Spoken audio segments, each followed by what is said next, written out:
Sir పొద్దున దగ్గరికి వెళ్ళి సిఏ గారు పొద్దున రాండి సార్ మేము ఓపెన్ చేస్తాము. ఇప్పుడు మీరు సిఏ గారు 3:30కు పొద్దున అన్నారు సార్. ఇది ఆల్రెడీ ఉదయం అయిందమ్మా. సార్ ఎవరైనా 3:30కు అతను చేస్తున్న రాజకీయం చూడమ్మా వెనకాల. అతను ఏం చేస్తున్నాడు చూడమ్మా వెనకాల ఒకసారి. మేమేమి దొంగలమా? ప్రజల మంది కోసమే ఒక పైసా తీసుకోకుండా అతను ఏం చేస్తున్నాడు చూడమ్మా ఒకసారి. పోరాడుతున్నాడు. మిమ్మల్ని ఆడవాళ్ళని ముద్ర పెట్టి అతను వెనకాల నుంచి వీడియోలు ఇస్తున్నాడు. మా ఆయన ముందర ఏం పెట్టలేదు. మీరు ఎంతసేపు గతంలో ముఖ్యమంత్రుల మీదే వాడదలిచినాను. టీజీ భరత్ అనే వ్యక్తి మీరు పంపిస్తే వస్తే భయపడే ప్రశ్న లేదు ఇక్కడ. వీడియోలు తీసి పోలీసులు ఏదో ఆడవాళ్ళని బెదిరిస్తున్నట్టుగా క్రియేట్ గతంలో ముఖ్యమంత్రుల మీదనే వార్తలు ఇచ్చాము.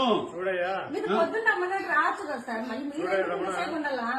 ఇది పద్ధతి కాదు. ఇది పద్ధతే. మేము పద్ధతి ఇప్పుడు మేము భయంతో ఇక్కడ ఉండట్లేదు. మేము భయంతో కాదు, భద్రత కోసం ఉంటాము. ఎంతకాలం ఇట్లా ఆడవాళ్ళని ముందర పెట్టుకుని మేము ఆడవాళ్ళని కాదయ్యా.